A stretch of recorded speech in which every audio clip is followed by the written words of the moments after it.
Comme nous l'avons vu la fois dernière, les chrétiens évangéliques d'aujourd'hui, nous parlons des vrais chrétiens, nous parlons des bons chrétiens, ils sont ordinairement satisfaits d'eux-mêmes. Ils pensent avoir tout fait pour atteindre le plus haut niveau possible de croissance spirituelle. Les dirigeants sont d'accord, ils n'ont aucun problème avec eux. Les surintendants confirment que tout va bien. Pourtant, le christianisme mondial est une constellation de plus de 3000 dénominations réparties dans 258 pays.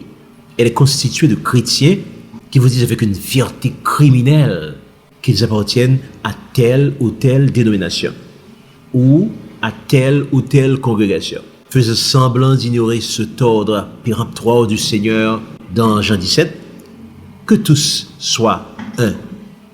Comment comprendre alors une pareille prolifération?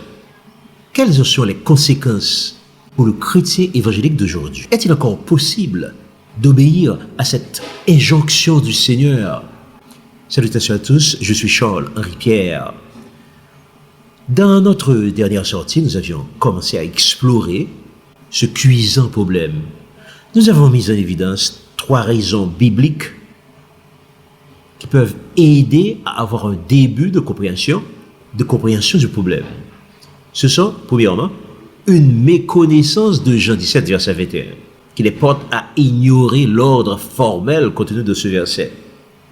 Deuxièmement, il y a l'ignorance ou l'oubli de Matthieu 16, 18, qui rappelle que l'Église appartient à Jésus-Christ et à lui seul. Troisièmement, on observe un certain mépris pour Éphésiens 4, 11, 12, qui nous apprend, entre autres, que nous n'avons pas encore atteint l'unité de la foi. La seule façon d'y arriver est d'utiliser à bon escient les outils que notre Seigneur a mis en place dans l'Église, savoir les apôtres, les évangéliques, les pasteurs, les prophètes et les docteurs, c'est-à-dire les enseignants. Or, il se trouve aujourd'hui, l'Église a choisi de ne reconnaître que les pasteurs, et ceci depuis Calvin. Pour comprendre les causes profondes de cette prolifération des églises, nous devons considérer aussi bien la nature de la foi que l'histoire de la foi. Dans notre dernière sortie, en parlant de la nature de la foi, nous avons distingué entre la foi à la manière de Satan et la foi salvatrice. La foi à la manière de Satan, c'est une foi de nature essentiellement psychologique, mais basée quelque peu sur l'écriture. En effet, Satan a l'intime conviction que Dieu existe, qu'il est tout-puissant, généreux, débonnaire, miséricordieux. Satan a raison. Ainsi à Gadara dans Marc 5, 1, 20, nous voyons Jésus accorder une faveur au démon Légion. On peut noter ainsi que le démon a suffisamment de foi pour obtenir une faveur de Jésus. De même, le pasteur Hector Champagne, lorsqu'il était encore un haut dignitaire maçonnique, a sollicité et obtenu l'aide de Jésus pour le sauver d'une interpellation ratée. Ils ont donc obtenu chacun une faveur de Dieu. Mais ce n'était pas encore le salut. En contre, le pasteur Champagne est revenu pour donner son âme à Christ, ainsi que l'un des 10 lépreux. Ça, c'est la foi. Dans la même veine, on pourrait citer l'exemple du peuple d'Israël, qui, à l'époque des juges, cherchait le secours de Dieu chaque fois qu'elle était envahie par ses ennemis. Mais après chaque délivrance, elle retombait dans l'idolâtrie. Finalement, Dieu l'abandonna. Exemple aussi de David, qui rechercha l'aide de Dieu dans tous les combats contre ses ennemis. Mais David chercha aussi l'aide de Dieu dans ses combats contre la chair en général, contre le péché en particulier. Psaume 51. Résultat final, David devint un homme selon le cœur de Dieu. D'autre part, à la foi de Satan, entre guillemets, il faudrait ajouter le culte de la pensée positive. C'est quoi la pensée positive? Eh bien, c'est une philosophie qui était déjà là depuis Épicure. Elle fut réintroduite en 1937 et popularisée aux États-Unis dès les années 50 par principalement le pasteur Norman Vincent Peale. Selon ce concept, une attitude mentale positive est la clé du succès. Des centaines de milliers de personnes en ont fait l'expérience. Et maintenant, une attitude mentale positive en Dieu, telle que le recommandent la plupart des pasteurs évangéliques, peut-elle être considérée comme la foi qui sauve? Non, loin de là. Car ici encore, nous n'avons pas affaire à la foi en Dieu, mais à la foi dans la foi. Une foi qui regarde à terre et qui n'accepte pas de Dieu, une réponse négative. Appréciez d'ailleurs la différence avec la foi de Noé, qui s'est fait couvrir de colibets par ses contemporains pour avoir construit un gros bateau au sommet d'une montagne. Différence encore avec les 3 jeunes Hébreux qui acceptent de jeter dans la fournaise, verser dans l'idolâtrie. Et ceci, que Dieu les délivre ou non. Il y a encore de Pierre, l'époque s'appelait Céphas, après la multiplication des pains, à la tombée de la nuit, Pierre et André, son frère, étaient encore dans leur barque, après une journée de pêche totalement infructueuse. Voilà Jésus qui s'amène et qui monta dans leur barque, mis au courant de l'infortune de ces nouvelles connaissances. Jésus enjoignit Céphas de jeter son filet une fois encore. Céphas n'y croyait pas vraiment, mais par respect pour le maître, qui avait fait des miracles extraordinaires durant la journée, il jeta son filet. Quelques instants plus tard, il ramena à la surface une pêche tellement fabuleuse qu'il dut appeler à la rescousse Jacques et Jean qui travaillaient sur une barque dans les parages. Pierre, sidéré par les événements, eut une réaction des plus bizarres. Il abandonna tout, barque, pêche miraculeuse, l'opportunité de gagner beaucoup d'argent et suivit Jésus. Le cas de l'apôtre Paul est tout aussi intéressant. Voilà un homme puissant, dont le mouchoir guérissait les malades. Mais Paul tomba lui-même malade et pria instamment Dieu de le guérir. Il se fit presque éconduire par le ciel avec cette sèche réponse: ma grâce te suffit. Cela ne l'empêcha point de rester ferme de la foi, au point de se faire décapiter pour son Seigneur. Le dernier exemple que nous citerons en ce sens est celui de Jésus lui-même, qui, après l'épisode de la multiplication des pains, vit la foule de ceux qui le suivaient diminuer considérablement par suite de ce discours jugé trop dur. Jean 6, 66, 67. Jean 6, 66, 67 rapporta que, dès ce moment, plusieurs de ses disciples se retirèrent et ils n'allèrent plus avec lui. Jésus dit donc aux 12, « Et vous, ne voulez-vous pas aussi vous en aller ?» Simon-Pierre lui répondit, « Seigneur, à qui irions-nous? Tu as les paroles de la vie éternelle. Et nous avons cru. » Jean 6, 66, 67. Il est donc important pour le chrétien de bien réfléchir à la nature de sa foi, histoire de bien comprendre la différence qui existe entre la foi à la manière de Satan et la foi qui sauve. De la foi comme celle de Satan, on a le regard tourné sur soi-même. On recherche les choses visibles, les choses d'en bas. Et on se sert de Dieu pour satisfaire ses besoins et résoudre ses problèmes personnels.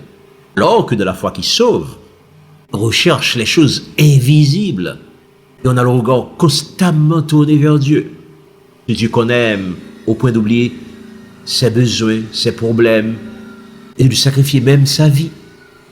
Et c'est aussi une source de division entre les nombreuses églises qui se contentent de rechercher la main de Dieu, des autres églises, en plus petit nombre, certes, qui persévèrent dans la vraie foi en recherchant la face de Dieu.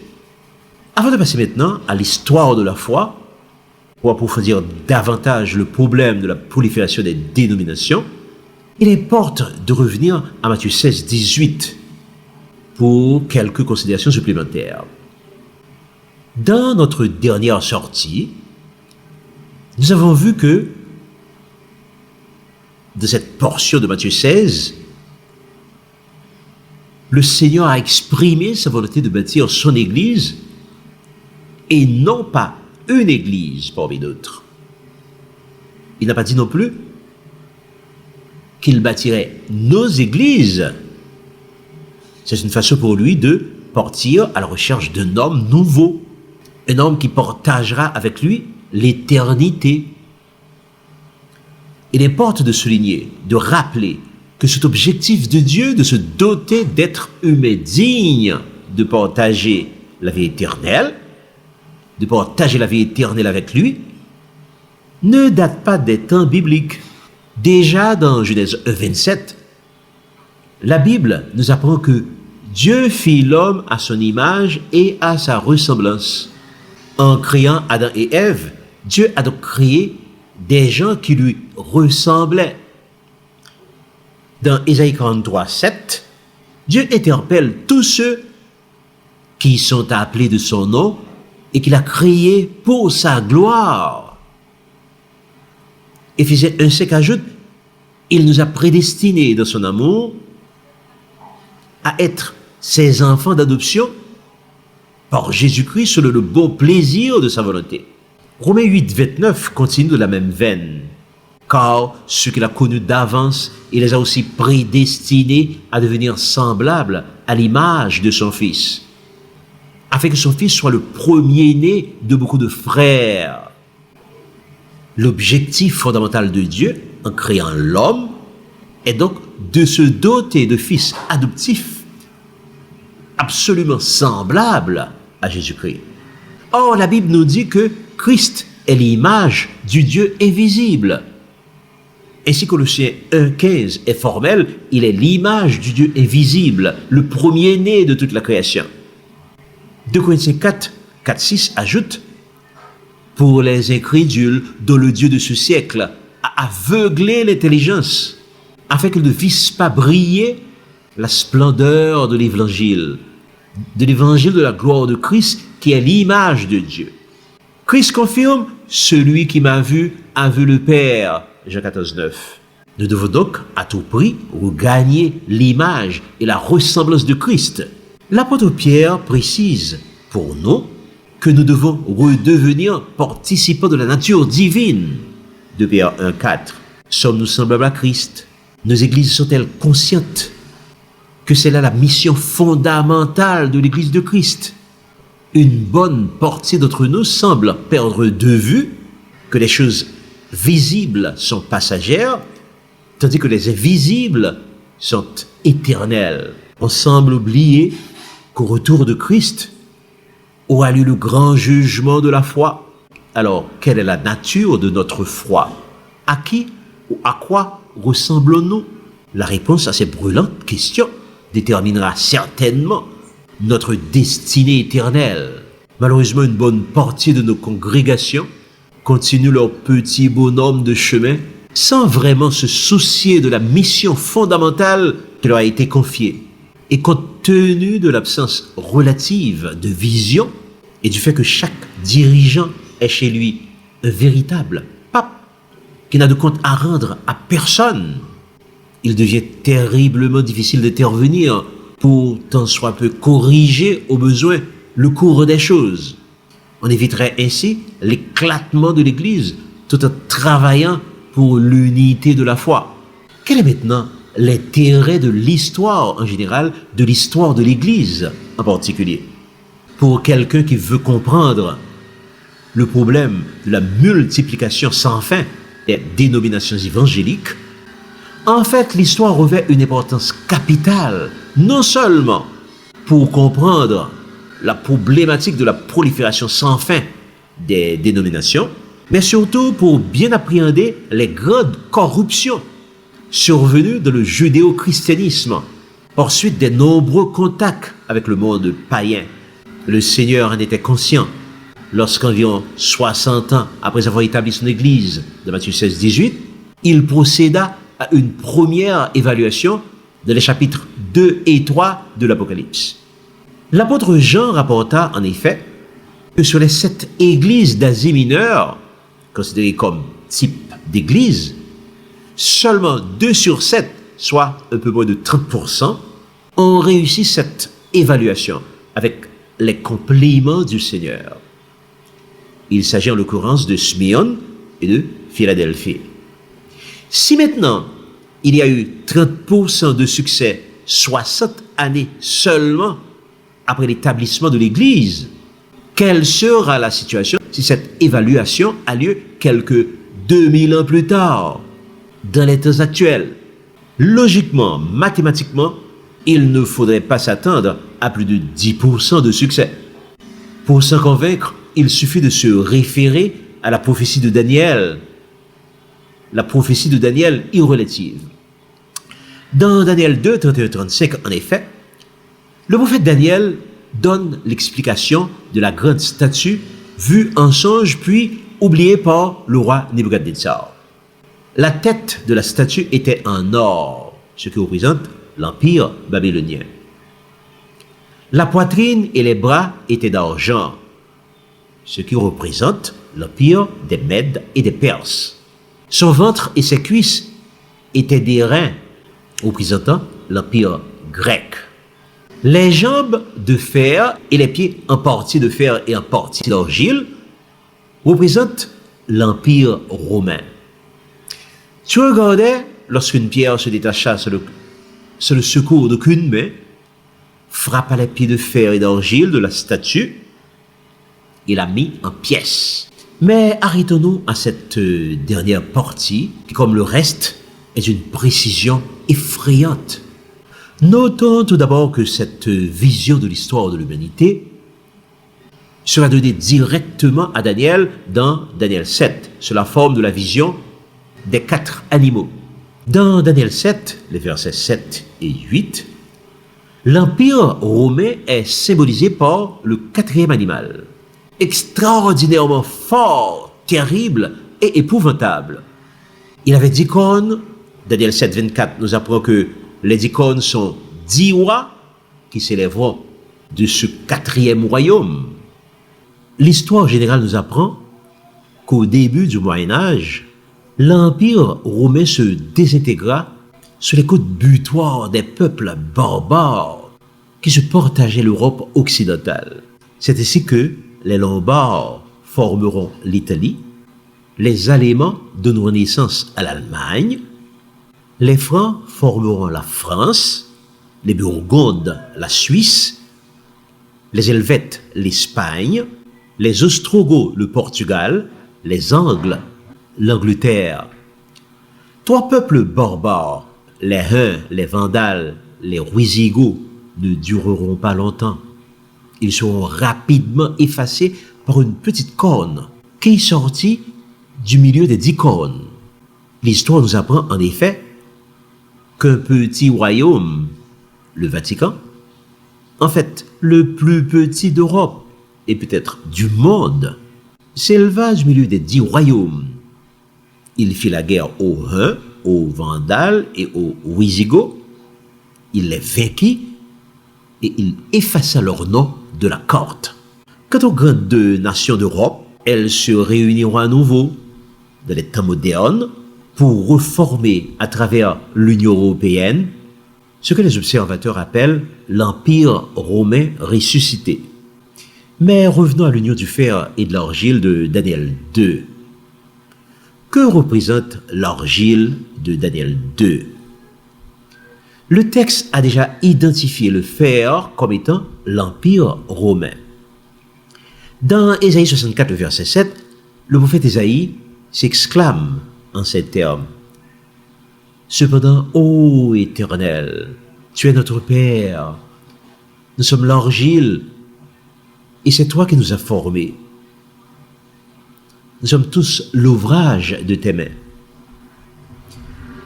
Jérémie 18, le verset 6 confirme que nous sommes l'argile de la main de l'Éternel qui est le potier. L'argile représente donc le peuple de Dieu. En l'occurrence, les croyants de l'Ancien Testament et les chrétiens du Nouveau Testament. C'est une autre façon de désigner l'union officielle du pouvoir spirituel et du pouvoir temporel. En d'autres termes, le césaropapisme. C'est aussi une autre manière de saluer l'arrivée officielle du paganisme, de le christianisme en général, dans l'Église en particulier. Ceci commence avec l'empereur Constantin le Grand, qui fait la paix avec l'Église et qui mit fin à la persécution contre les chrétiens. Il reçut le titre de Pontifex Maximus, qui lui donna le droit de contrôle sur la religion et sur tous les citoyens de l'Empire. Cette tradition fut raffermie par l'empereur Justinien, qui alla jusqu'à convoquer des conciles qu'il présida lui-même.